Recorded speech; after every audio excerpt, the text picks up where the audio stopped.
प्रश्नावली 6.4 का पहला क्वेश्चन देखेंगे। कह रहा है कि मान लीजिए त्रिभुज एबीसी समरूप है त्रिभुज डीईएफ के और इनके क्षेत्रफल क्रमशः 64 सेंटीमीटर स्क्वायर और 121 सेंटीमीटर स्क्वायर है। यदि ईएफ बराबर 15.4 सेंटीमीटर स्क्वायर हो तो बीसी ज्ञात कीजिए। तो इसको बीसी ज्ञात करने के लिए हम एक चित्र लेते हैं। इस चित्र को हमने ले लिया त्रिभुज एबीसी और समरूप है त्रिभुज डीईएफ, इनके क्षेत्रफल। तो बीच वाला भाग को हम क्षेत्रफल कहते हैं। तो ये बीच वाला भाग का हो गया क्षेत्रफल। तो इसके लिए हमें समरूप हैं तो इसका फॉर्मूला 6.6 पर में से लिख ले। तो जब भी कोई त्रिभुज समरूप हो तो देखिए त्रिभुज एरिया मतलब क्षेत्रफल त्रिभुज एबीसी बराबर AB बटा यानी PQR। यहाँ पर हम लोग DEF लिए हैं तो DF तो लिख लेंगे DEF और AB स्क्वायर बटा में PQ स्क्वायर। उसके बाद तो यहाँ पर AB तो यहाँ पर हम लेंगे DE स्क्वायर। उसी प्रकार ये 6.6 पर में सिद्ध किया गया है कि जब त्रिभुज समरूप हो इस यहाँ पर इसको काम आएगा हमें फॉर्मूला में। इसके बाद यहाँ पर देख लेंगे तो ये वाला आपको ऐसी लिखा हुआ है त्रिभुज ABC और PQR दिए गए त्रिभुज में ABC और समरूप है तब ये समरूप होता है। तो इसी फॉर्मूला से हम आगे इसको हल कर रहे हैं। तो देखिए ये फॉर्मूला है और ये दिया हुआ है त्रिभुज ABC समरूप है DEF के और EA बराबर इतना और BC बराबर निकालना है। इसी बराबर दिया 15.4 और ये फॉर्मूला है यानी सूत्र है त्रिभुज ABC और इसमें दिया है DEF। तो इसका ABC का दिया है क्षेत्रफल 64 सेंटीमीटर स्क्वायर और इसका दिया है 121 सेंटीमीटर स्क्वायर। 121 सेंटीमीटर स्क्वायर यहाँ पर हो गया और ये दोनों दिया है तो अब क्या करेंगे, इसमें कुछ नहीं, यहाँ त्रिभुज एरिया ABC का और एरिया DEF का।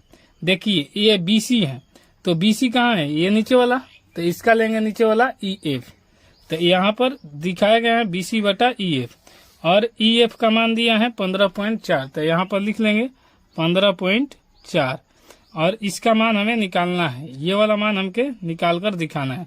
तो बस जो मान दिया है इसी मान को यहाँ पर रख देंगे तो हमारा आंसर आ जाएगा।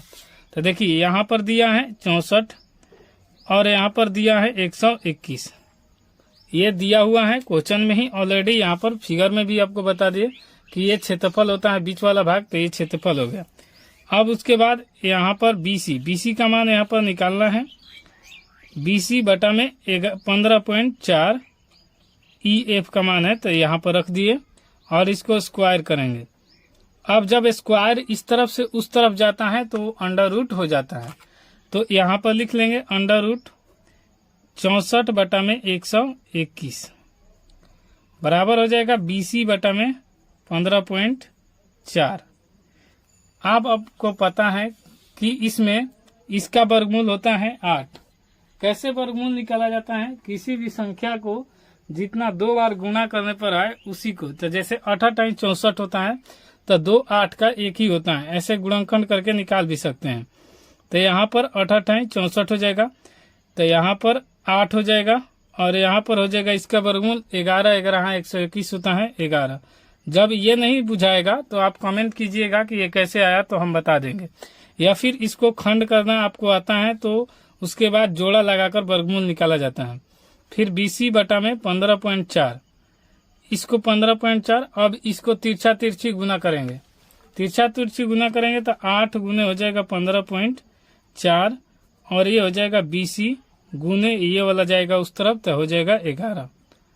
अब यहाँ पर आपको कोई दिक्कत नहीं है तो ये समझिए कि यहाँ पर 8 गुने 15.4 और ये हो जाएगा 11। ये वाला 11 गुना में है तो इस तरफ आके भागा में बराबर हो जाएगा BC। अब क्या करेंगे, देखिए 8 15.4 को 154 लिखेंगे और पॉइंट का मतलब 1 होता है और जितना आगे अंक रहता है उतना 0, तो यहाँ पर 0। अब ये 11 हो गया तो ये 11 इसको नीचे लिख लेंगे। अब कटा देंगे तो हम 11 से कटाएंगे इसको तो 11 एक बार में 4 11 चौक 44। अब गुना कर देंगे यहाँ पर तो BC का मान आ जाएगा। तो देखिए 14 8 का होता है बलोतरा से तो 112 होता है। 112 बटा में 10 अब भागा देंगे तो 1 0 है तो 1 अंक के बाद पॉइंट को बैठा देंगे तो हमारा आंसर आ जाएगा।